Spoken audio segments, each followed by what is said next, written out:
Entonces, la tasa de filtración glomerular se puede estudiar midiendo en orina la concentración de ciertas sustancias, como la inulina y la creatinina. La creatinina y la inulina son dos proteínas, dos sustancias que cumplen unos requisitos, que son, se filtran en forma de molécula libre, quiere decir que no se unen a ninguna molécula, ellas van solas en la sangre, o sea, no están ligadas, no se reabsorben ni se secretan a nivel tubular, o sea, quiere decir que solo pasan a la cápsula de Bowman y de ahí ya no salen otra vez de esa circulación urinaria, ya directamente todo lo que se filtra en la cápsula de Bowman se orina. Por lo tanto, podemos ahí ver, según la cantidad de inulina y de creatinina que tengamos en sangre, si el filtrado está bien o no. Luego lo explicaremos otra vez. Y entonces, además estas ni se producen ni se destruyen por el riñón tampoco. Entonces, el riñón no modifica el funcionamiento del mismo. Entonces, ¿qué quiere decir? Que si nosotros tenemos creatinina o inulina en sangre, cada vez que esa sangre pase por el riñón, toda la inulina y la creatinina serán expulsadas a la orina y no volverán a ser reabsorbidas, sino que ya una vez que se expulsan, irán por la orina. Por lo tanto, si nosotros, el nivel normal de creatinina en sangre, por ejemplo, es 1, si nosotros en vez de 1 tenemos 2, quiere decir que el riñón no está haciendo su trabajo, que no está echando todo lo que debe echar, sino que hay parte que se acumula. Entonces, con estas proteínas en sangre solemos mirar si una persona tiene una función renal normal o no, o deficiente. Entonces, como segundo punto, una vez ya hemos hablado del filtrado glomerular, que es el filtrado que se da en la primera parte de la unidad funcional del riñón, empezaremos a hablar de la reabsorción tubular. Entonces hemos dicho que en la primera parte, más o menos, se excretan unos 180 litros de filtrado al día, o sea, se expulsan de la sangre 180 litros de orina, entre comillas. Y entonces, una vez tenemos esos 180 litros, ahora lo que hay que hacer es recuperarlos, para no perder 180 litros al día, porque sería demasiado, nos deshidrataríamos. Entonces, esto se hace en el túbulo del riñón. Entonces, la reabsorción tubular es el retorno de gran parte del filtrado al torrente sanguíneo, ¿no?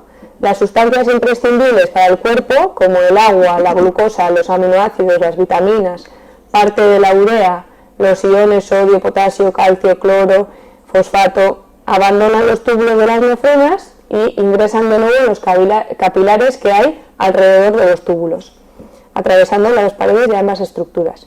Entonces, nosotros hemos dicho que en el glomérulo gran parte de las cosas, menos las células y las proteínas grandes, se van hacia la orina, ¿no? Entonces van por el riñón.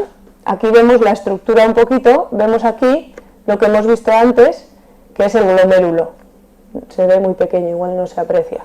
Y después del glomérulo hay unos túbulos que llevan la orina.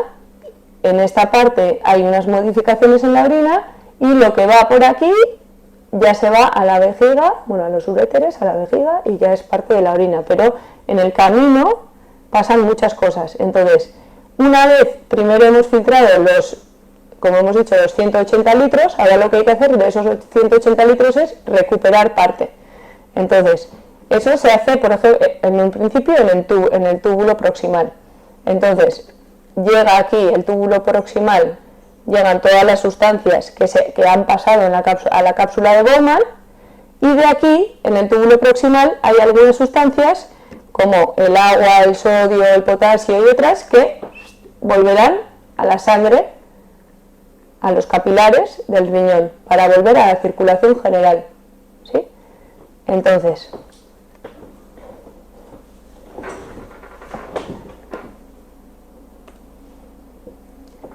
el motor de la reabsorción tubular de la mayoría, de la gran parte del filtrado, es el continuo funcionamiento de las bombas de sodio y potasio. Entonces, estas bombas sodio y potasio son unas bombas que lo que hacen es pasan sodio hacia un lado y utilizan esa energía para pasar potasio hacia el otro lado, ¿sí? Es un intercambiador de sodio y potasio. Entonces, están ubicadas en la cara basal de las células tubulares, utilizan energía para funcionar, o sea, estas bombas consumen energía en forma de ATP para poder transportar ambos iones en contra de su gradiente de concentración. O sea, es un transporte activo. O sea, lleva de donde hay menos potasio a donde hay más potasio, bueno, lleva potasio de donde hay poco a donde hay más, y lleva sodio de donde hay más, no, de donde hay poco a donde hay más, en contra del gradiente, ¿vale? Entonces, aquí vemos un poquito mejor, os he puesto una foto para que lo veáis.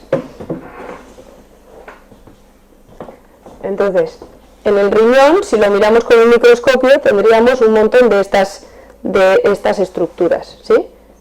Esta y esta, que es igual, un poquito más arriba, un poquito más abajo, pero son lo mismo. Entonces, aquí vemos que llega un capilar, una arteria pequeñita, y entra dentro de la cápsula de Bowman, ¿sí? La cápsula de Bowman sería esa pelota. Entonces, del capilar va pasando todo el rato sangre, que se va filtrando, y entonces cada día 180 litros de filtrado se van por la cápsula de Bowman hacia el túbulo, ¿sí? Que este es el túbulo contorneado proximal, se le llama, luego está el asa de Henle y luego está el túbulo contorneado distal, y luego ya está el tubo colector. Entonces, pasan por aquí los primeros 180 litros y por aquí están las bombas de sodio y potasio, que esas empiezan a trabajar y entonces lo que hacen es que el agua vaya saliendo junto con el sodio y el potasio vaya entrando.